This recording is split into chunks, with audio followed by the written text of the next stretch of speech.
ఒక సమాచారం ఏంటంటే ఇంకొక పాస్టర్ గారు పెట్టిన కేసులో ఇతను అరెస్ట్ అయ్యాడు. ఓకే. ఆయన పేరు జోసెఫ్ గారు కేసు ఫైల్ చేశారు. ఎందుకు? ఈయన నేను హిందూ దేవీ దేవతల విగ్రహాలే కాదు యేసు విగ్రహాలను కూడా పగలగొడతాను, మరియమ్మ విగ్రహాలను కూడా పగలగొడతాను అని ఒక ఇంటర్వ్యూలో మాట్లాడాడు. అది ఒకసారి నేను ప్లే చేస్తాను. ఓకే. విగ్రహారాధన చేయడానికి అవకాశమే లేదు. మీరు నన్ను ఏమడుగుతున్నారు అంటే మరి యేసుక్రీస్తు ప్రభు విగ్రహాలు మరే విగ్రహాలు ఎందుకు పెడతారు, ఇది మీ ప్రశ్న. అంటే జూడో మతంలో విగ్రహారాధన, జూడో మతంలో కూడా విగ్రహారాధన లేదు. రోమన్ క్యాథలిక్స్ అలా విగ్రహారాధన చేస్తారు. వాళ్ళు ఏమంటారంటే మేము విగ్రహాన్ని పూజించట్లేదు కానీ విగ్రహ రూపంలో మేము నిలవబెట్టి ఆ దేవుని చూసుకుంటున్నామంటారు. అది చెల్లదు. అది కూడా అవాస్తవమే. రోమన్ క్యాథలిక్స్ ఏమనుకున్నా నాకు ఇబ్బంది లేదు. యేసుక్రీస్తు, నేను చాలా సార్లు అడిగాను, విగ్రహారాధనే. యేసుక్రీస్తు ప్రభు విగ్రహం ఏదన్నా నాకు ఇవ్వండి, ఇక్కడ పాల్గొడతాను. యేసుక్రీస్తు ప్రభు విగ్రహం ఏదన్నా ఇవ్వండి, ఇక్కడ పాల్గొడతాను. నేను చాలా పెద్ద స్టేట్మెంట్. భలేవారే, ఇవ్వండి ఇక్కడ పాల్గొడతాను. మరే విగ్రహం ఏదన్నా ఇవ్వండి, పాల్గొడతాను. నేను ఇక్కడ విగ్రహాలవి ఆత్మ ఉండగా వినండి బ్రదర్, దేవుడే ఉండగా నాకు మధ్యలో విగ్రహం ఎందుకు? ప్రతి చర్చ్ లో మీరు చూసే విగ్రహాలు ఎవరు?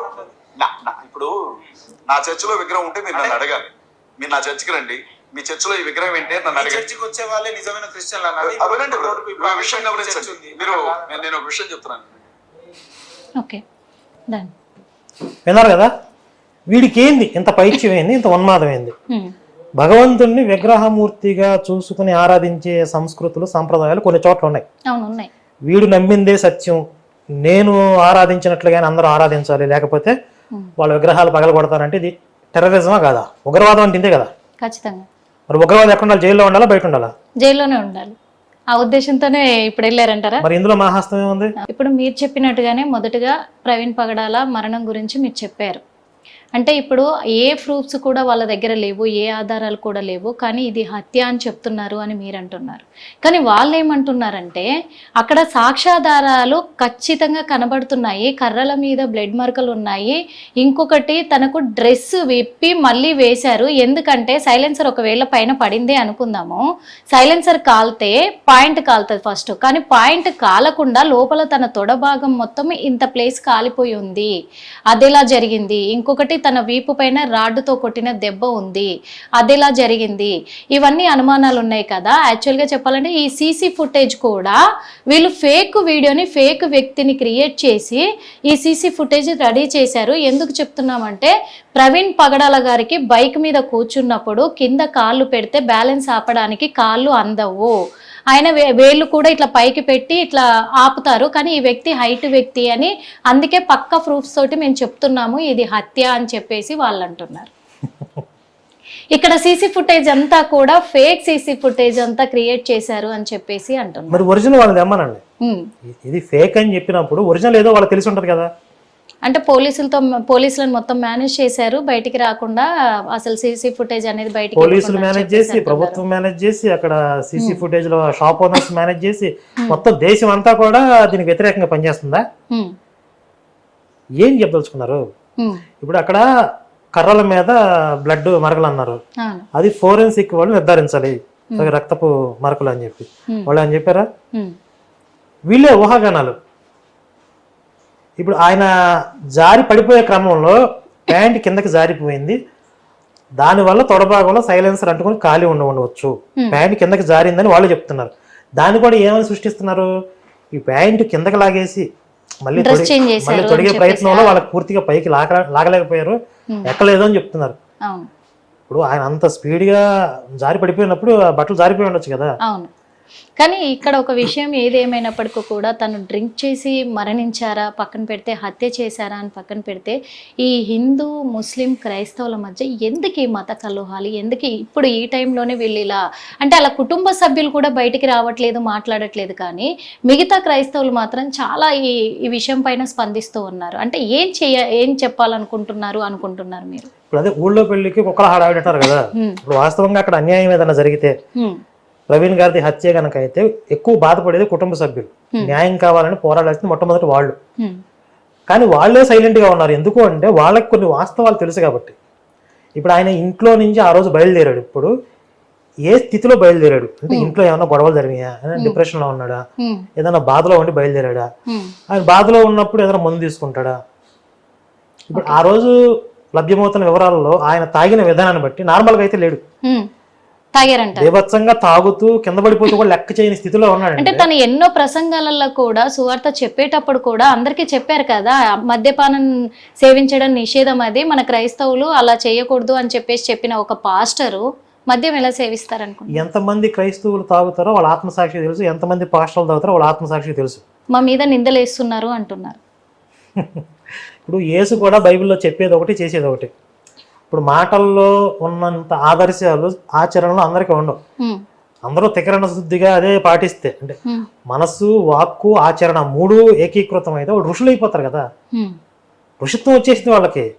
వాళ్ళ వాక్కు ఏమైతే శాసనం అయిపోద్ది, అంటే వాళ్ళు ఏది పలికితే శాసనం అయిపోద్ది ఆ ఋషిత్వం వచ్చిన వాళ్ళకి. కానీ ఇలాంటి పాపాత్ములు ఎందుకు ఋషులు అవుతారు? ఇప్పుడు వాళ్ళు ఏదో ప్రసంగాల్లో చెప్పినంత మాత్రాన అదే ఆచరిస్తున్నారు అనుకోవటం మన మూర్ఖత్వం. చాలా మంది రాజకీయ నాయకులు చాలా ఆదర్శాలు చెప్తూ ఉంటారు. మరి రాజకీయ నాయకులు అందరూ పరిశుద్ధంగా ఉన్నారా? రాజకీయ నాయకుల వ్యవస్థ అంతా కూడా బాగుంటే ఈరోజు రాజకీయం అంటేనే అది. ఎవరైనా మైక్ ఇచ్చి మాట్లాడే ఆదర్శాలు చెప్తారు. పర్సనల్ జీవితం ఎలా ఉంటుంది? అలా ఉండదు. ఇది కామన్ సెన్స్. అంటే తనకి డ్రింక్ అలవాటు ఉంది అంటే ఉండవచ్చు, కాదని చెప్పడానికి మనం ఎవరు ఇప్పుడు ఉంది అని నిర్ధారణ చేయట్లేదు. కానీ ఆధారాలు లేకుండా మనం మాట్లాడట్లేదు కదా. సీసీ ఫుటేజ్ అదంతా బయటికి రావడంతో కూడా వాళ్ళు ముందు ఏమన్నారు, విజయవాడ వరకు ప్రయాణించింది ప్రవీణే. ఫస్ట్ విజయవాడ కూడా అనలా, అక్కడ కొవ్వూరు దగ్గర ఫుటేజ్ లభ్యమైంది కదా. కొవ్వూరుకి ముందే దాడి జరిగింది, ఆ ముందు ఏం జరిగిందో మాకు తెలియదు. ఆ తర్వాత ముందుకెళ్తే పొట్టిపాడు దగ్గర నుంచి ఆయన లైట్ లేకుండా ప్రయాణం చేస్తున్నాడంటే అయితే విజయవాడలోనే ఈయన మీద దాడి జరిగింది, విజయవాడ వరకు వచ్చింది ప్రవీణ, తర్వాత ఈయన కాదని చెప్పారు. మళ్ళీ విజయవాడకి ముందు ఏం జరిగింది అనేది వివరాలు తీస్తే ఇక్కడ ఎల్బీ నగర్ నుంచి ఆయన మద్యం కొనుగోలు చేశాడు అని తెలిసింది. ఇప్పుడు ఏమంటున్నారు, అసలు ఎల్బీ నగర్ లో కూడా ఆయన కదా డూపే అంటున్నారు. ఆయన ఇంటి దగ్గర బయలుదేరిందే 11:30కి, 12ంటికి వైన్ షాప్కి వెళ్ళాడు. ఈ అరగంటలో కిడ్నాప్ చేసేసి బట్టలు మార్చేసి ఈయన బండి ఈయన బట్టలు ఇంకోళ్ళకి ఇచ్చేసి డూప్ వచ్చేసాడా? ఆ డూప్ కూడా సేమ్ యాజ్ ఇట్ ఈజ్ ఈయనకి లాగా ఉండేటట్టు ఒక డూప్ని తీసుకొచ్చి, అసలు సినిమాల్లో అలా సాధ్యమైద్దా? పోనీ ఆ డూపు మామూలుగా సేఫ్గా ప్రయాణం చేశాడా? ఎన్నిసార్లు కింద పడ్డాడు?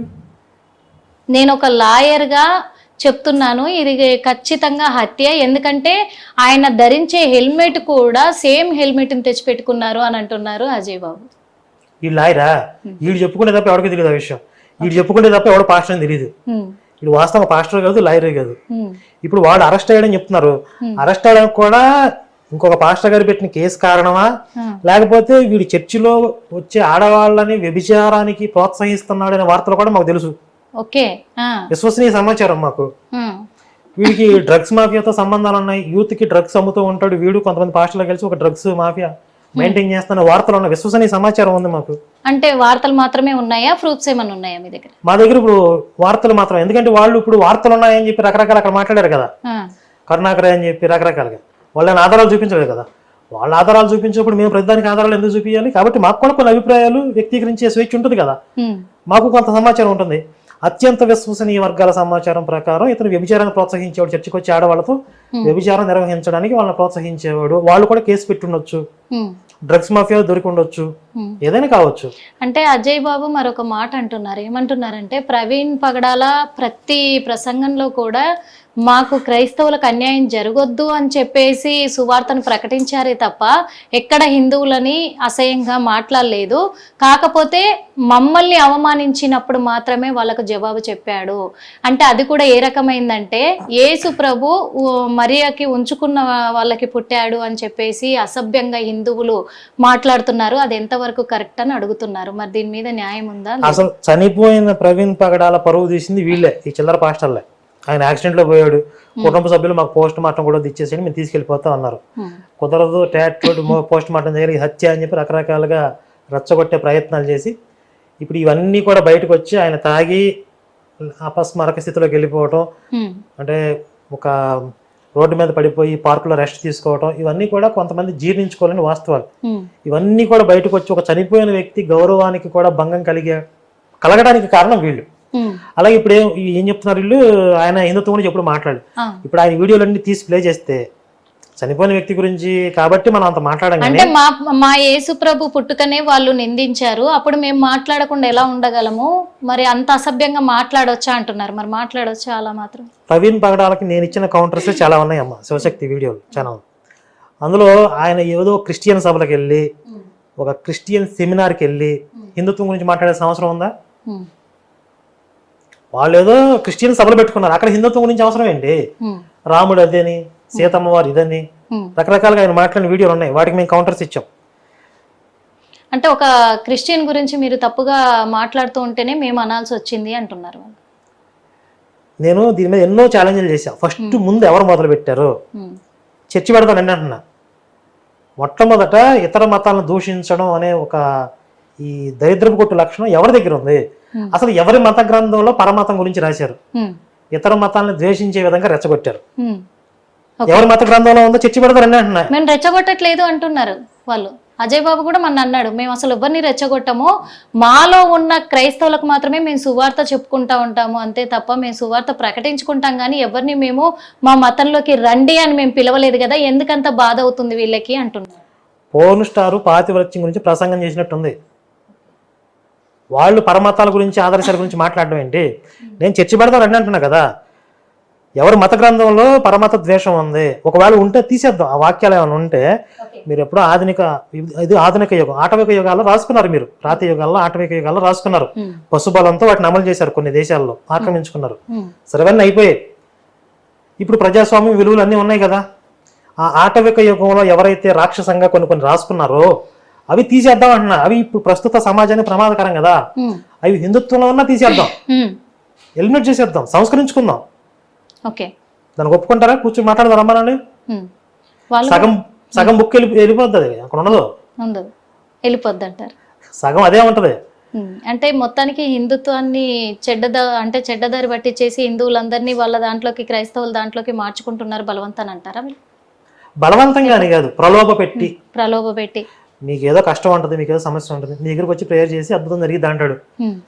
అది వెంటనే జరిగిందా అంటే యాదృచ్ఛికంగా మీ సమస్య పరిష్కారం అయిందా వాళ్ళ ఖాతాలో వేసుకుంటారు. లేదా ఇంకా టైం ఉంది, దేవుడు పరీక్షిస్తున్నాడు, మీ ఇంట్లో వాళ్ళు మతం మారలేదు, మీ ఇంటి వాళ్ళు మతం మారలేదు, సాగదీస్తారు. 1 సంవత్సరం 2 సంవత్సరాలు సాగదీసి ఇంకా అప్పుడు సమస్య పరిష్కారం అయితే వాళ్ళ ఖాతాలో వేసుకోవడం, లేకపోతే ఇంకా సాగదీయటం. ఇది వాళ్ళ స్ట్రాటజీ.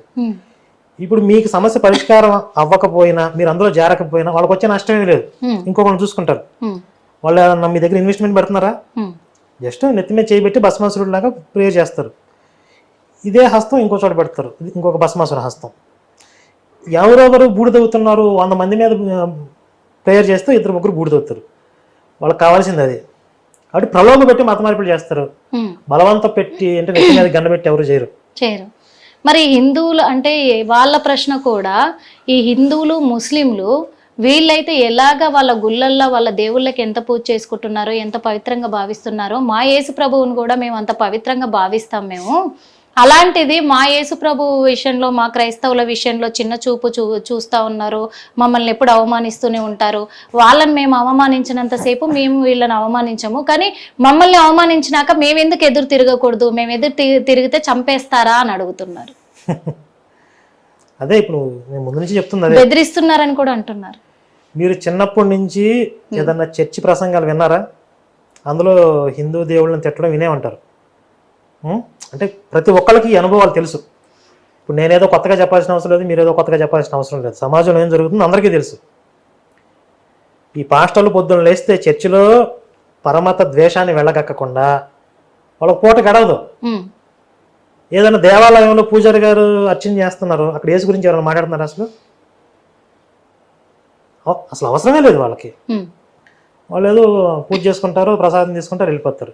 కానీ వీళ్ళందరినీ కూర్చోబెట్టి చర్చిలో కూర్చోబెట్టి మళ్ళీ వీళ్ళు హిందుత్వంలోకి ఎక్కడ వెళ్ళిపోతారో అనే భయం. హిందుత్వం నుంచి వచ్చారు, మళ్ళీ తిరిగి వెనక్కి వెళ్ళిపోతారా అనే భయంతో ఆ హిందుత్వం మీద లేనిపోని ద్వేషాన్ని వాళ్ళకి ఎక్కించాలి. వీళ్ళు వెళ్ళిపోతే నష్టం ఏంటి? వీళ్ళకి ఆదాయం తగ్గిపోద్ది. దశంభాగాలు ఇవ్వాలి కదా అందరూ. కాబట్టి వాళ్ళు కాపాడుకోవాలనే భయంతో ఇతర మతం మీద, హిందుత్వం మీద విషం ఎక్కాలి. ఇప్పుడు పూజారి గారికి ఎవరు దేవాలయానికి వస్తున్నారు, ఎంతమంది వస్తున్నారు, వీళ్ళు వచ్చే వారం వస్తారా అనే భయం ఉండదు కదా ఆయనకి. వచ్చిన వరకు అందరికి ప్రసాదాలు ఇస్తారు, పూజలు చేస్తారు. ఈ వారం ఎంతమంది వచ్చారు, వీళ్ళందరూ మళ్ళీ నెక్స్ట్ వారం రావాల్సిందే, లేకపోతే నాకు ఇన్కమ్ ఉండదు, అట్లా ఏం ఉండదు కదా. కాబట్టి ఇక్కడ వ్యవస్థ వేరు, అక్కడ వ్యవస్థ వేరు. ఇది ఒక ఆర్గనైజ్డ్గా ఒక వ్యాపార కేంద్రంగా నడుస్తుంది. కొంతమందిని సమీకరించుకోవాలి, వాళ్ళు జారిపోకుండా కాపాడుకోవాలి జాగ్రత్తగా. ఇతర మతాల్లోకి మళ్ళీ వచ్చిన మతంలో వెనకపోకుండా చూసుకోవాలి. వాళ్ళ దగ్గర నుంచి ఆదాయం పిండుకోవాలి. ఓకే, అందరిని అందులోకి తీసుకోవాలి, అంతేనా? ఎన్ని బెదిరింపులు చూస్తున్నారు మీరు 10% గురించి? కుప్పలుగా మీరు దశంభాగాలు ఇవ్వకపోతే నాశనం అయిపోతారో, తీని దశంభాగాలు ముందు కట్టు గన్ను పెట్టి మాట్లాడినట్లుగా వాళ్ళు మాట్లాడుతున్నారు లేదా? వీడియోలు ఉన్నాయి లేవా? ఎవరన్నా ఒక పూజారి గారు అర్చకులు అట్లా బెదిరిస్తున్నారా? మీరు గుడికి వచ్చారు, ప్రసాదం తీసుకునే ముందు డబ్బులు కట్టండి, కానుకలు ఇవ్వండి, లేకపోతే చేస్తారు, ఎవరు బెదిరించారు ఇంతవరకు? అలా పెట్టకుండా మరి హిందూ దేవాదాయ శాఖలలో మొత్తం కూడా దర్శనం టికెట్లు అంటూ స్పెషల్ టికెట్లు పెట్టారు కదా. ఇప్పుడు దేవాదాయ శాఖలోకి దేవాలయాలు వెళ్ళాయి కాబట్టి వాళ్ళు నిర్వహణ కోసం పెట్టారు. సరే, నేనేమన్నానంటే టికెట్స్ పెట్టి చూసేవాళ్ళు లేకపోతే ఫ్రీగా దర్శనం చేసిన వాళ్ళు ఉన్నారు. వచ్చిన ఆదాయాన్ని పూర్తిగా ధర్మ ప్రచారానికి, ధర్మరక్షణకే వినియోగించాలి. దేవాలయాల ద్వారా వచ్చే ఆదాయాన్ని మళ్ళీ ఇవి ఇతర ప్రయోజనాల కోసం. అంటే ఇప్పుడు క్రైస్తవులు దేనికి ఉపయోగిస్తున్నారంటారు? క్రైస్తవులు వచ్చింది పాస్టర్లకు వెళ్ళిపోతుంది కదా, ఎవరికి ఇస్తున్నారు వాళ్ళు? క్రైస్తవుల నుంచి వచ్చే ఆదాయం పాస్టర్ల జేబులోకి వెళ్తాం తప్ప ప్రభుత్వ ఖజానాలకు ఏమైనా వస్తుందా? ఓకే, మరి సంక్షేమ పథకాలు దగ్గరకు వచ్చేటప్పటికి హిందూ దేవాలయాల మీద వచ్చిన ఆదాయం అంతా తీసుకొచ్చి సంక్షేమ పథకాల్లో పెడుతున్నారు మళ్ళీ. మరి మీరు చాలా విషయాల్లో కూడా, చాలా సందర్భాల్లో కూడా ప్రవీణ్ పగడాల గారిని ఈ క్వశ్చన్ చేయడం కూడా జరిగింది. తన నుంచి సమాధానం ఏంటి? అసలు సమాధానం ఉండదుగా, చెప్పడు. ఆయన ఏంటంటే క్రైస్తవులని ఈ సంస్కృతికి, ఈ దేశానికి వ్యతిరేకంగా తయారు చేసుకుంటూ పోవడం, అది రేషనల్గా లాజికల్గా ఉందా లేదా అని ఆయనకు అనవసరం. వాళ్ళని రెచ్చగొట్టామా, వాళ్ళని తయారు చేసామా లేదా, అంతవరకే. అలా విత్తనాలు వేసుకుంటూ వెళ్ళిపోతారు. దాన్ని ప్రశ్నించే వాళ్ళు ఉన్నారు, ఇది తప్పని చూపించేవాళ్ళు అనవసరం. వాళ్ళు ఏదో చెప్పుకుంటారు పోనవాడిని. ఇలాంటి ఐడియాలజీ అయింది. ఎంతవరకు వెళ్ళాడంటే బ్రిటిషర్లు మన తల్లిదండ్రులు, మనం వాళ్ళ సంతానం అని చెప్పడానికి కూడా వెనకాని పరిస్థితిలో వెళ్ళిపోయాడు. దాన్ని మనం కారణాలు చేసి హైలైట్ చేస్తే కొంచెం డిఫెన్స్లో అప్పటి నుంచి నేను బ్రిటిషర్స్ అనలేదు, మిషనరీస్ అన్నాను. మిషనరీస్ అంటే తెల్లవాళ్ళు కదా, వాళ్ళు ఎలా తల్లిదండ్రులు అయ్యారు నీకు? అంటే ఈ దేశం కోసం రక్తం గార్చినటువంటి ఎంతోమంది మహానుభావులు, పోరాడిన వాళ్ళు ఎంతోమంది ఉన్నారు కదా. వాళ్ళందరూ కాకుండా ఎక్కడి నుంచో వచ్చిన, పైగా వాళ్ళు ఇక్కడికి వచ్చి దోచుకుపోయిన వాళ్ళు ఈయన తల్లిదండ్రులు ఎలా అయ్యారు? ఆ భావజాలాన్ని ఎందుకు నేర్పిస్తున్నాడు? ఇప్పుడు మనం చనిపోయిన వ్యక్తి గురించి ఇంతకన్నా ఎక్కువ మాట్లాడకూడదు. నేను అందుకే అడుగుదాం అనుకుంటున్నాను. ఎందుకంటే కూడా ఇప్పుడు చనిపోయిన తర్వాత ఆయన బతికున్నప్పుడు ఎవరు కూడా ఇలాంటి మాటలు మాట్లాడలేదు. చనిపోయిన తర్వాత ఒక తాగుబోతుగా ముద్రించేసి చనిపోయాడు అని చెప్పేసి ఒక తాగుబోతుని చేసిరు అని అంటున్నారు. ఇది ఎంత వరకు కరెక్ట్ అంటే? ఆయన తాగుతాడు అనే విషయం మొన్నటిదాకా మనకు, అంటే ముందు తాగేవాడిని, డ్రగ్స్ తీసుకునేవాడిని ముందు ఆయన చెప్పాడు. తర్వాత నేను మారిపోయాను అని చెప్పాడు. ఏమో ఒకళ్ళు నిజంగా మారిపోయాడేమో అనుకున్నాం. కానీ ఆయన మానవ మాత్రుడే, కొన్ని బలహీనతలు ఉంటాయి. పైకి చెప్పేది ఒకటి, చేసేది ఒకటి అయి ఉండొచ్చు. సరే, ఆ రోజు ఆయన ఏదో ఫ్రస్ట్రేషన్ లో ఉన్నాడు, ఏదో బాధలో ఉన్నాడు, తాగాడు, ప్రమాదం జరిగింది. ఇది ఒక మానవ తప్పిదంగా చూద్దాం. దీన్ని పెద్ద క్రైమ్ గా తాగాడు, దీన్ని పెద్ద అల్లకల్లం చేయాల్సినంత అవసరం. కాకపోతే దీన్ని ఎవరు చేస్తున్నారు? రచ్చరచ్చ ఎవరు చేస్తున్నారు? వీళ్ళు చేస్తున్నారు, పాస్టర్లు. అదే అంటున్నాను ఇప్పుడు. ఎందుకంటే ఇప్పుడు ప్రవీణ్ పగడాల గారి మరణం అనేది 2 రోజులతోటి 3 రోజులతోటి అది ఆగిపోయింది అక్కడ. కానీ దాన్ని ఇంకా ఇంకా ఇంకా రోజుకొక విధంగా కూడా మలుపు తిప్పుతా ఉన్నారు. ఒక 4-5 పాస్టర్లు మాత్రం ముందుకు వస్తున్నారు. దీన్ని కొంతమంది ఏం చేస్తున్నారంటే, వాళ్ళకి హతసాక్షి అని ఒక కాన్సెప్ట్ ఉంటుంది. ఓకే, హతసాక్షి అంటే పూర్వం వీళ్ళు కొంతమందిని రెచ్చగొట్టి ఇతర మతాల వాళ్ళ మీదకి పంపించేవాళ్ళు. వాళ్ళు కొంతకాలం భరించి సహించి చెప్పేవాళ్ళు. వినకపోతే అప్పుడు ఘర్షణ జరిగేది. ఆ ఘర్షణలో అటు ఇటు చచ్చిపోయేవాళ్ళు. ఈ క్రైస్తవం వైపు చచ్చిపోయిన వాళ్ళని హతసాక్షుల పేరుతో మన మీద దాడులు చేసి యేసు కొరకు పనిచేస్తున్న వాళ్ళని చంపేస్తున్నారు అని ఒక సింపతి క్రియేట్ చేసి ఇంకొంతమందిని మతం మార్చేవాళ్ళు, ఇంకొంతమందిని ఈ విధంగా పురిగొల్పేవాళ్ళు. ఇది ఒక స్ట్రాటజీ వాళ్ళది. ఇప్పుడు ప్రవీణ్ పగడాలనే పాస్టరు తాగి యాక్సిడెంట్లో చనిపోయాడు అంటే క్రైస్తవానికి ఎలాంటి ప్రయోజనం లేదు. ఆయన యేసు కోసం పనిచేస్తుంటే ఎవరో హత్య చేశారు అంటే ఈ శవాన్ని చూపించి ఈయన హతసాక్షి అని చెప్పి క్రైస్తవులందరినీ రెచ్చగొట్టి వాళ్ళకి కావాల్సిన ప్రయోజనాలు ఆశించవచ్చు. ఇది స్ట్రాటజీ. దీన్ని ఏమంటారు? శవాల మీద పేలాలు ఎరుకు తినడం అన్నారు. అసలు యేసు మతం ఎలా మొదలైందమ్మా? ఒక శవంతో మొదలైందా లేదా? వాళ్ళకి శవం లేస్తే పండగ. ఎప్పుడు శవం దొరికిద్దా అని ఎదురు చూస్తూ ఉంటారు. అంటే ఇప్పుడు అజయ్ ఎజెండా ఏంటంటారు? ఒక అజయ్ కాదు, మొత్తం ఇది ఒక మాఫియా. ఇప్పుడు ప్రవీణ్ గారిని, చనిపోయిన ప్రవీణ్ పగడాలని హతసాక్షి అనే పేరుతో మన క్రైస్తవం మీద దాడులు అని, హిందుత్వం మీద, హిందూ భావజాలం మీద విద్వేషాన్ని రగిల్చి క్రైస్తవుల్లో వాళ్ళందరినీ రెచ్చగొట్టి రాజకీయంగా వీళ్ళకి కావాల్సిన ప్రయోజనాలు సాధించుకోవడంలో భాగంగా ప్రవీణ్ పగడాల ఆ మృతదేహాన్ని వాడుకుంటున్నారు వీళ్ళు, శవంతో చేసే రాజకీయాలు వీళ్ళు గనక ఇలాగే ఎక్కువ చేస్తే అది ప్రమాదం అని తెలిసినా కూడా హతసాక్షి అని, హిందువులు చంపారని హిందూ సంస్థల మీద మా మీద తోసే ప్రయత్నం చేస్తే కనుక ఏదైతే ఈ మార్చి 25వ తారీఖు ఉందో, అంటే 24 నైట్ ప్రమాదం జరిగింది అని వివరాలు తెలుస్తున్నాయి, 25 బయటకు వచ్చింది. ఈ మార్చి 25ని మేము విద్రోహ దినంగా ప్రకటిస్తాం. విద్రోహ దినం అంటే ఒక ప్రమాదాన్ని హత్యగా చిత్రీకరించి భారతదేశంలో మత కలహాలు సృష్టించి పెద్ద ఎత్తున విధ్వంసం చేయడానికి ఈ మిషనరీలు ప్రయత్నించాయి, క్రైస్తవ మాఫియా ప్రయత్నించింది. ఈ కుట్రలని పోలీస్ డిపార్ట్మెంట్ కానీ ప్రభుత్వాలు కానీ ఆధారాలన్నీ కూడా సేకరించి అది ప్రమాదమే అని నిగ్గు తేల్చి ఆ కుట్రలను భగ్నం చేయడం వల్ల ప్రమాదం తప్పిపోయింది. కానీ వీళ్ళ ప్రయత్నాలు ఏవైతే ఉన్నాయో ఇవి సమాజానికి తెలియాలి కాబట్టి ఈ మార్చి 25వ తారీఖున మేము విద్రోహ దినంగా ప్రకటిస్తాం. దానికి ప్రభుత్వం పర్మిషన్ ఇవ్వాలి కదా వాళ్ళు ప్రకటించడానికి? ఎవరు? మేము ప్రకటించడానికి? ఇప్పుడు వాళ్ళు హతసాక్ష్యం చెప్పడానికి ప్రభుత్వం పర్మిషన్ ఇస్తుందా? వాళ్ళ ప్రచారం వాళ్ళు చేస్తే దానికి విషయానికి విరుగుడుగా మేము చేయాలి కదా. చేయాలి, కరెక్టే. కాకపోతే మరి ఈ అజయ్ బాబు కావచ్చు, తన తరఫున ఇంకో 2-3 పాస్టర్లు కూడా ఉన్నారు. వాళ్ళు ఒకటే క్వశ్చన్ చేస్తున్నారు హిందువులకి ముస్లింలకి. ఏమని చేస్తున్నారు అని అంటే, మా క్రైస్తవులని ఎందుకు టార్గెట్ చేస్తున్నారు? ఎందుకంటే ఇప్పుడు ప్రవీణ్ పగడాల క్వశ్చన్ చేశారు కాబట్టి, అన్యాయాన్ని అడ్డుకున్నారు కాబట్టి తనని చంపడానికి ప్రయత్నించి చంపేశారు. కానీ ఇప్పుడు ఇంకా ఒక 4గురికి థ్రెట్ ఏర్పాటైంది. అందులో ఫస్ట్ వాడిని నేనే, నన్ను కూడా చంపడానికి బెదిరింపు కాల్స్ వస్తున్నాయి, నాకు కూడా థ్రెట్ ఉంది, అందుకే ఆ కుట్రలో భాగంగానే మొదటిసారిగా నన్ను జైలుకు పంపిస్తారు అని చెప్పడం కూడా జరిగింది ఒక 4 days బ్యాకే. మీడియా ముఖంగానే కొన్ని ఇంటర్వ్యూలలో కూడా వితిన్ మా ఇంటర్వ్యూతో సహా చెప్పడం కూడా జరిగింది. అదే జరుగుతుంది తను చెప్పినట్టుగా అని ఇప్పుడు జనాలకు ఒక ఐడెంటిఫై వస్తుంది. అట్లంటే నిజంగానే కుట్ర పన్నుతున్నారా వాళ్ళపైన? ఇప్పుడు చిన్నపిల్లల మీద, ఆడవాళ్ళ మీద లైంగిక వేధింపులు చేసేవాడు వచ్చి నేను ఆడవాళ్ళని ఉద్ధరించడానికి ఆ విధంగా వేధింపులు చేస్తున్నాను, వాళ్ళని మానసికంగా బాగా స్ట్రాంగ్ చేయడానికి త్వరలో నేను అరెస్ట్ అవుతాను చెప్పారు ఖచ్చితంగా అని ఆ రేపిస్టు, ఆ శాడిస్టు చెప్పారు అనుకోండి, నిజంగానే వాడు వేధింపులు చేసినా అరెస్ట్ చేసి, నేను ముందే చెప్పా కదా నన్ను అరెస్ట్ చేస్తారని, కాబట్టి ఈ కుట్రలో భాగం అంటే సరిపోయిద్దా? ఇప్పుడు వాడు చేసేదే వెధవ పని, ఆ వెధవ పనికి అరెస్ట్ చేస్తారని తెలుసు, వాడు దేశం కోసం పోరాటం చేస్తున్నాడా? యేసు విగ్రహాలే పగలబడతాడు అని చెప్పాడంటే వాడు ఉన్నది కదా. ఇంత ఉన్మాదంగా చేస్తున్నాను కాబట్టి ఎవరో ఒకళ్ళు కేసు పెడతారు, అరెస్ట్ చేస్తారు, పెద్ద విచిత్రం ఏముంది? అయితే ముందే ఒక ముక్కలా పడేస్తే తర్వాత దీన్ని ప్రోపగాండా చేసి దీని మీద మళ్ళీ రావాల్సిన ప్రయోజనాలు వాడు బయట రంగానే ఫండ్ రైజ్ పెడతాడు చూడండి. మీరు ముందే చెప్పారు, జైలు నుంచి బయట రంగానే ఫండ్ రైజ్ పెడతాడు చూడండి, జైలు నుంచే పెడతాడు. వాడు మణిపూర్ శవాల మీద 3 కోట్లు ఏరుకున్నాడు.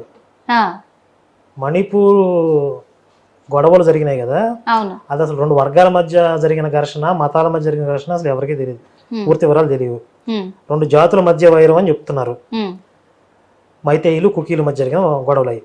ఇవి క్రైస్తవులకి హిందువులకి మధ్య జరిగిన గొడవలు అని చెప్పి, క్రైస్తవుల చర్చిల్ని తగలబెడుతున్నారని చెప్పి, నేను వాళ్ళని ఉద్ధరిస్తానని చెప్పి ఇక్కడ ఫండ్స్ కలెక్ట్ చేసి 3 కోట్లు పెట్టి స్థలాలు కొనుక్కున్నాడు. ఇది ఎవరు చెప్పారు? నేను చేసిన ఆరోపణ కాదు, పాస్టర్ విజయ్ కుమార్ చెప్పాడు. పాస్టర్ విజయ్ కుమార్ కూడా ఆధారాలు చూపిస్తూ మాట్లాడాడు. అతని బ్యాంక్ స్టేట్మెంట్ తీసి ట్రాన్సాక్షన్స్ ఎవరెవరికి వెళ్ళాయి, ఇతని భార్య అకౌంట్లోకి ఎంత డబ్బులు వచ్చాయి, మొత్తం ఆధారాలు చూపించాడు. 3 కోట్లు. మొట్టమొదటి నాకు తినడానికి తిండి లేదు అని చెప్పిన పాస్టర్ అజయ్ కుమార్ ఈరోజు కోట్ల రూపాయలకి యజమాని అయ్యానని చెప్తున్నాడు. ఏం చేస్తే యజమాని అయ్యాడు కోట్ల రూపాయలకి? శవాల మీద చెలరేరుకం కదా. అంటే శవం మీద బాగా కలిసి వచ్చింది. మణిపూర్ శవాల మీదే 3 కోట్లు వస్తే ఆంధ్రాలో ప్రవీణ్ కుమార్ శవం మీద కనీసం 20 కోట్లు రావని వచ్చాడు. వీళ్ళందరూ ఆశ అదే, వీళ్ళందరూ కలిసి దీన్ని ప్రోపగాండా చేసి ఇప్పుడు ఆల్రెడీ మొదలు పెట్టారు. ఇప్పుడు ఏం చేస్తున్నారంటే ప్రవీణ్ పగడాల గారి జ్ఞాపకార్థ కూడిక, ఆత్మీయ కూడిక అని చెప్పి సభలు పెడుతున్నారు. ఎక్కడికక్కడ సభలు పెట్టి ఈ సభ పెట్టడం మాకు 10 లక్షలు అవుతాయి, 25 లక్షలు అవుతాయి అని చెప్పి డబ్బులు వసూలు చేస్తున్నారు. ఎవరి కాళ్ళే. అంటే తను పక్క ఆధారాలు కూడా నేను మొత్తం కూడా గ్యాదర్ చేస్తున్నాను ఎవరు? అజయ్ అన్నారు. ఒక్కటన్నా చూపించాడు. అన్ని కలెక్ట్ చేస్తున్నాను, నేను ఆధారాలన్నీ సంపాదిస్తున్నాను, నేను పక్క ప్రూఫ్స్ అన్ని బయట పెడతా. ఇంకొకటి ప్రవీణ్ పగడాల మరణం వెనుక ఏపీ ప్రభుత్వం హస్తం కూడా ఉంది. నారా లోకేష్ కి అండ్ నారా చంద్రబాబు నాయుడు పీక కూడా ఉచ్చు బిగుసుకోబోతుంది, దాని ద్వారా తెలంగాణ వాళ్ళు బయటపడతారు అని అన్నారు. అంటే ఎందుకు ఆ మాట అనాల్సి వచ్చిందంటారు? అంటే వీళ్ళందరూ పొలిటికల్ ఇంట్రెస్ట్ తో వచ్చారు. ఓకే, ఇప్పుడు ఆ మధ్య ఆ జానబన్ని లింగం అనేవాడు వైసీపీ కార్యకర్త, వైసీపీలో ఏదో పదవి ఉందని చెప్తున్నారు. వాడు వచ్చి నేను ఓచకోతలు పోసేస్తాను హిందువులను అన్నాడు. అంటే క్రైస్తవులకి హిందువులకి మధ్య గొడవ పెట్టడానికి వచ్చాడు. అలా గొడవలు జరిగి తన్నుకు చేస్తే ఈ ప్రభుత్వం విఫలమైంది అని చెప్పి ప్రభుత్వం రాజీనామా చేయాలి, దిగిపోవాలని చెప్పి డిమాండ్లు చేయొచ్చు. ఇలా పొలిటికల్ ఇంట్రెస్ట్ తో ఈ మత కలహాలుగా మార్చడానికి కూడా అయ్యి ఉండొచ్చు కదా. వీడు ఏమంటాడు, ఇంతకుముందు అజయ్ గడు నేను ఇక్కడ తెలంగాణ కాంగ్రెస్ పార్టీలో నాకు ఒక పదవి ఉంది అని చెప్పాడు. మరి ఇక్కడ అరెస్ట్ చేసింది కాంగ్రెస్ గవర్నమెంట్ ఏనా? మరి ఇది కూడా కాంగ్రెస్ గవర్నమెంట్ కుట్రేనా? ఆ పార్టీ మనిషిని చెప్పుకున్నాడు కదా. చెప్పారు. ఇప్పుడు ఇందులో రేవంత్ రెడ్డి హస్తం ఉందా? ఈ పీసీ గారిని అరెస్ట్ చేయడం రేవంత్ రెడ్డిను లోకేష్ గారు కాసేపు మోదీ గారి హస్తం కూడా ఉందని చెప్తాడు వీడు. ఇప్పుడు అదే అనుకోవాలి. ఈ అజయ్ గారిని అరెస్ట్ చేయడానికి మోదీ గారు, అమిత్ షా, అజయ్ దోవల్ వీళ్ళందరూ కూడా పెద్ద కాన్ఫరెన్స్ పెట్టుకుని రాత్రి అంతా ప్లాన్ చేసుకుని నిజంగా ఒక విషయము అటు క్రైస్తవుల నుంచి క్లారిటీ తీసుకుంటే ఒక విధంగా ఉంది, హిందువుల నుంచి క్లారిటీ తీసుకుంటే ఒక విధంగా ఉంది. ఇప్పుడు ఒక విషయం అజయ్ ఇప్పుడు అనేవాడు డే 1 నుంచి ప్రవీణ్ పగడాల యాక్సిడెంట్ జరిగిన డే 1 నుంచి ఎన్నో చెప్పాడు. ఒకటి అర్ధరాత్రి 1 గంటకి ఫోన్ మెసేజ్ వచ్చింది వాళ్ళ ఇంట్లో వాళ్ళకి అని చెప్పాడు. అది అబద్ధం తేలిపోయింది. అలాంటి మెసేజ్ ఏది రాని పోలీసులు చెప్పారు, వాళ్ళు ఫ్యామిలీ మెంబర్స్ కూడా చెప్పారు. అలాగే ఇంట్లో వాళ్ళని బెదిరిస్తున్నారు, కూతుర్ని కూడా చంపుతామని చెప్పి బెదిరింపులు వచ్చాయని చెప్పారు. ఇంట్లో వాళ్ళని అడిగితే అలాంటి బెదిరింపులు ఏం లేవని చెప్పాడు, వాళ్ళే చెప్పారు. ఇంకా ఎన్నో ప్రాపగాండా చేసుకుంటా పోయాడు. పోస్ట్ మార్టం చేయడానికి వీలు లేదు, మీ భర్త శవాన్ని తీసుకుపోయి ఇప్పటి వరకు కూడా బయటికి రానివ్వలేదు కదా. లేదు, అతను చేసిన ఆరోపణ ఏంటంటే మీ భర్త శవాన్ని తీసుకెళ్లిపోండి మర్యాదగా పోస్ట్ మార్టం చేయకుండా అని చెప్పి భార్యని బెదిరించారు అని చెప్పాడు. ఎవరు? అజయ్ అనేవాడు.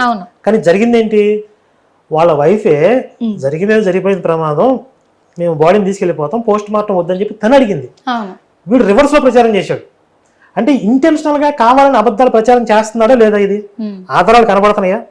ఇప్పుడు ఇదంతా తను చెప్పేదంతా కూడా తప్పు అని చెప్పడానికి, ఇటు హిందువులు మాట్లాడుతున్నాయి కూడా కరెక్టా రాంగ్ అని తేల్చడానికి ఏం చేస్తే అసలు ఈ నిజాలు బయటకు వస్తాయి అంటారు? అసలు ఇప్పుడు ఇన్వెస్టిగేషన్ లో నిజాలన్నీ బయట పడుతున్నాయి ఆల్రెడీ. అవి తప్పు అంటున్నారు కదా వాళ్ళు. తప్పు అంటే సరిపోయిద్దాయిగా, అవి తప్పుడు ప్రచారాలు అంటున్నారు. ఇప్పుడు ఇన్ని ఆధారాలు కనపడుతుంటేనే ఇవి తప్పు మేము నమ్మం అంటే, ఏ ఆధారం లేకుండా మా యేసు మీకోసం చచ్చిపోయాడు మీరు నమ్మండి అని ఎలా చెప్తారు వీళ్ళు? ఇప్పుడు మేమంటామంటే ఏదో మా కోసం చచ్చిపోయినట్టుగా సీసీ ఫుటేజ్ చూపించమంటాం. ఇప్పుడు ఆ రోజు మా కోసం చచ్చిపోయినట్టుగా చూపించగలరా? ఏ ఆధారాలు చూపించి ఈరోజు భారతదేశంలో 10% 10 కోట్ల మంది మత మార్పిడి చేశారు వీళ్ళు? ఇన్ని ఆధారాలు కళ్ళ ముందు కనపడుతుంటే వీళ్ళు నమ్మరా? ఒక గుడ్డి నమ్మకంతో మా యేసుని నమ్ముకొని పీసుని నమ్ముకొని అని మత మార్పిడి చేస్తారా? వీళ్ళు డబల్ స్టాండర్డ్స్ ఏంటి అసలు? వీళ్ళని జనాలు మొహం మీద కాండ్రించి ఉమ్మే రోజు దగ్గరలో ఉన్నాయి. ఆల్రెడీ అసహ్యం వచ్చేసింది. వీళ్ళ చండాలని బయట పెట్టుకుంటున్నారు అంతే. వీళ్ళు ఇంకా దిగజారి వీళ్ళ ఒరిజినల్ క్యారెక్టర్ ఏవైతే ఉందో అదంతా రివీల్ అవుతుంది. ఇది ఒక మాఫియా అని ఒక సామాన్య మానవుడికి కూడా, ఒక కామన్ హిందూకి కూడా ఈరోజు అర్థమైంది. నా ఒక్క మాట అడుగుతా నేను, అంటే నిజంగా హిందువులకి క్రిస్టియన్స్ అంటే పడదా, లేకపోతే క్రిస్టియన్స్ లో కొంతమంది ఇలా ఉండే వాళ్ళంటే పడదా? ఏంటి అసలు ఎజెండా? ఆ భావజాలం కరెక్ట్ కాదు.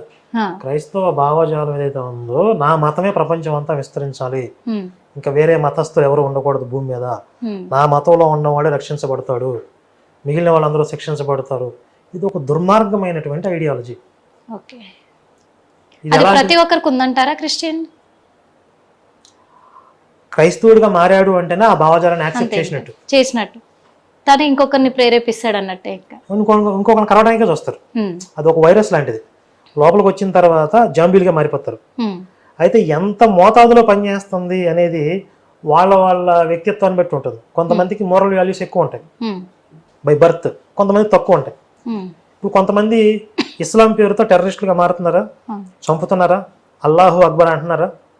మరి ఇస్లాం అనుసరించే వాళ్ళందరూ ఎందుకు చంపట్లేదు? ఎందుకంటే ఆ చంపడానికి సిద్ధమైన వాళ్ళలో హ్యూమానిటీ తక్కువ ఉంటుంది, హ్యూమానిటీ లెవెల్స్ తక్కువ ఉంటాయి, మోరల్ ఎథిక్స్ తక్కువ ఉంటాయి. వాళ్ళలో ఐడియాలజీ బాగా పనిచేస్తుంది, వాళ్ళు చంపుతున్నారు. కానీ హ్యూమానిటీ ఎక్కువ ఉన్న వాళ్ళలో ఐడియాలజీని డామినేట్ చేస్తుంది. కాబట్టి రెండు ఫోర్సులు పనిచేయాలి. ఇక్కడ ఐడియాలజీ పనిచేయాలి, వాళ్ళలో సహజంగా ఉన్నటువంటి వ్యక్తిత్వం తనకు అనుకూలంగా ఉండాలి.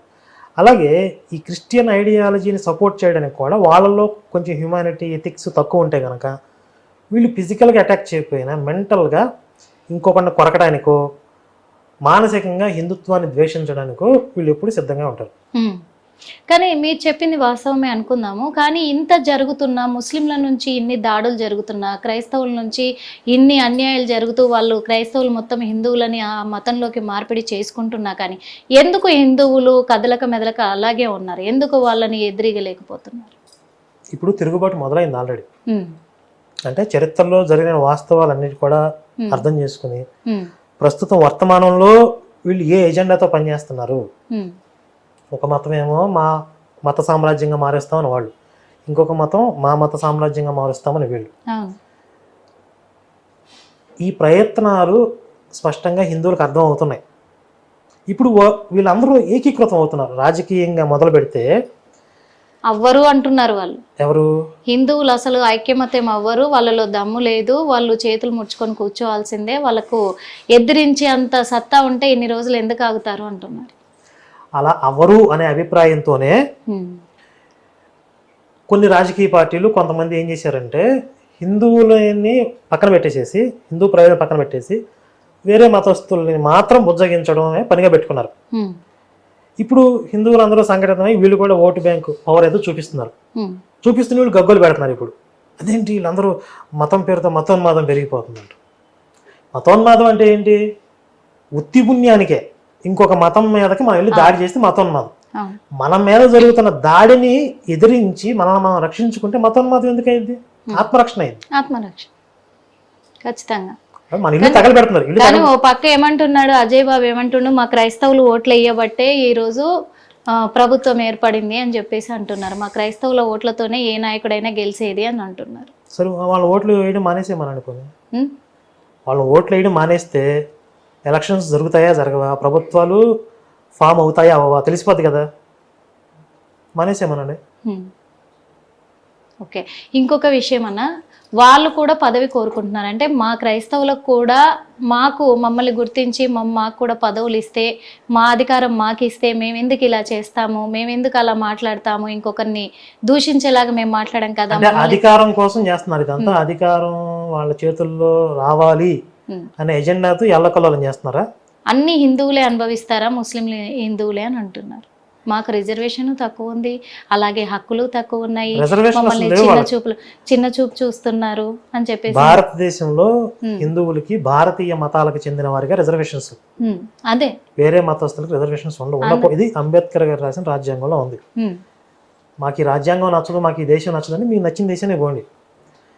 ఇక్కడ హిందువులు మెజారిటీ. ప్రజాస్వామ్యం అంటే ఏంటి? మెజారిటీ ప్రజల అభిప్రాయం కదా. మోడీ గారి ప్రభుత్వం ఉంది. ఇప్పుడు మోడీ గారి ప్రభుత్వాన్ని ఎవరు ఎన్నుకున్నారు? మెజారిటీ ప్రజలు ఎన్నుకున్నారు. 100% మంది భారతీయులు మోడీ గారి ప్రభుత్వాన్ని ఎన్నుకోలేదు కదా. కొంతమంది వ్యతిరేకించారు, కొన్ని కోట్ల మంది వ్యతిరేకించారా లేదా? కానీ మెజారిటీ ప్రజలు మాకు మోడీ గారే కావాలని కోరుకున్నారు కాబట్టి ఆయన ప్రభుత్వం ఫామ్ అయింది. అలాగే ఈ దేశంలో ఏ చట్టాలు అమలు అవ్వాలి అనేది నిర్ణయించేది కూడా మెజారిటీ ప్రజలే. కాబట్టి హిందువుల పరిరక్షణ కోసం హిందువులందరూ ఏకీకృతం అయ్యి ఈ దేశం హిందూ దేశంగా ఉండాలి అనే ఒక నిర్ణయానికి వస్తే దానిని వ్యతిరేకించటం, అడ్డుకోవడం ఎవరి తరం కాదు. ఉత్తర కొరియా అధ్యక్షుడు ఉన్నాడు, కిమ్ ఉన్నాడు, నియంతృత్వంగా నా దేశంలో అన్యమత ప్రచారం, అసలు క్రిస్టియన్స్ ప్రచారం చేస్తే అంతాడు అక్కడ. వీళ్ళు వెళ్ళి అక్కడ చేయొచ్చు, యేసు కోసం హతసాక్షులు అవ్వచ్చు. అక్కడికి పోయి అక్కడికి వెళ్ళరు. అక్కడ దాకా ఎందుకు? ఇప్పుడు హైదరాబాద్ పాత బస్తీకి పోయి హతసాక్షులు అవుతారు వీళ్ళు? అవరు. కేవలం 1-2 సంఘటనలు ఎక్కడో చూపించి రెచ్చగొట్టి హిందువుల మీదకి ఉసిగొల్పటం ఇదంతా. అంటే హిందువులు చూసి చూడనట్టుగా వదిలేస్తారు, పెద్దగా తిరుగుబాటు చేయరు అనే భావన. ఇప్పుడు తిరుగుబాటు మొదలైంది. వాళ్ళందరూ కూడా అంత వాళ్ళ మీద జరుగుతున్న దాడిని చూస్తూ మౌనంగా కూర్చోవట్ల. అది తట్టుకోలేకపోతున్నారు వీళ్ళు. ఇప్పుడు ఎదురు ఇదేంటి తిరుగుతుంటే ఇన్ని తట్టుకుంటలేరు. సంవత్సరాల నుంచి చాప కింద ఇలాగ మెత్తగా చేసుకుంటూ వచ్చేసాం, ఈ తిరుగుబాట్లు ఏంటి? హిందువులందరూ ఈ సంఘటితం అవటం. నిన్న శ్రీరామనవమి శోభయాత్ర చూడండి ఎంత దేదీప్యమానంగా దేశవ్యాప్తంగా జరిగాయి. ఆయన పేరు ఏంది, హర్ష కుమార్ పోస్ట్ పెట్టాడు ఫేస్బుక్ లో. నాకు భయం వేసింది. హిందువులు ర్యాలీ చేస్తే నీకు భయం వేసిందంట. అంత పెద్ద ర్యాలీ నేను ఎప్పుడు చూడలేదు అంటున్నాడు. ప్రతి ఇయర్ చేస్తారు రాజసింగ్ గారు, ప్రతి అంటే ఇయర్ ప్రతి సంవత్సరం పెరుగుతుంది హిందువులు పాల్గొనే సంఖ్య, చాలా ఆ ర్యాలీల యొక్క ప్రభావం పెరుగుతూ వెళ్తాం. అందరూ హిందుత్వాన్ని ఓన్ చేసుకుంటున్నారు. సినిమా హీరోలు కాదు, మన నిజమైన హీరోలు శివాజీ, మన వచ్చిన సంభాజీ, చరిత్రలో నిజమైన హీరోలు ఉన్నారు. వాళ్ళు మనకు రోల్ మోడల్స్ అని చెప్పి ఈ రోజు యువత అంతా కూడా అటువైపు వస్తుంది. ఇది తట్టుకోలేకపోతుంది, మా భయం వేస్తుంది అంటున్నారు. భయం వేస్తుంది. మీరేమో మతం పేరుతో జనాలు రెచ్చగొట్టి మన రోడ్ల మీద తీసుకొచ్చారు కొంతమంది. మా వాళ్ళు సంఖ్య చూడండి ఎంతమంది ఉందో. మేము ఎంతమంది రోడ్ల మీదకి వచ్చాం కాబట్టి మేము కోరుకుంటున్నట్లుగా దాన్ని హత్యగా ప్రకటించాలి.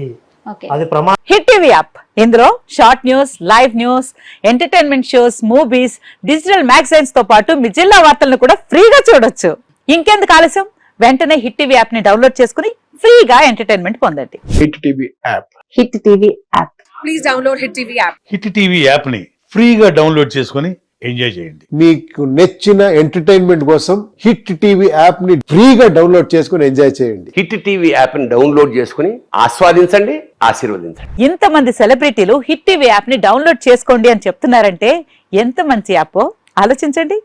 అమెరికా అమెరికా అమెరికా అమెరికాలో చదవాలనుకునే వాళ్ళకి విశ్వసనీయమైన పేరు మన శౌర్య కన్సల్టెన్సీ. UK లో 1 year masters, UK లో 1 year masters, 2 years work permit up to 5 years visa. Contact Saurya Consultancy. Contact 89851 89851.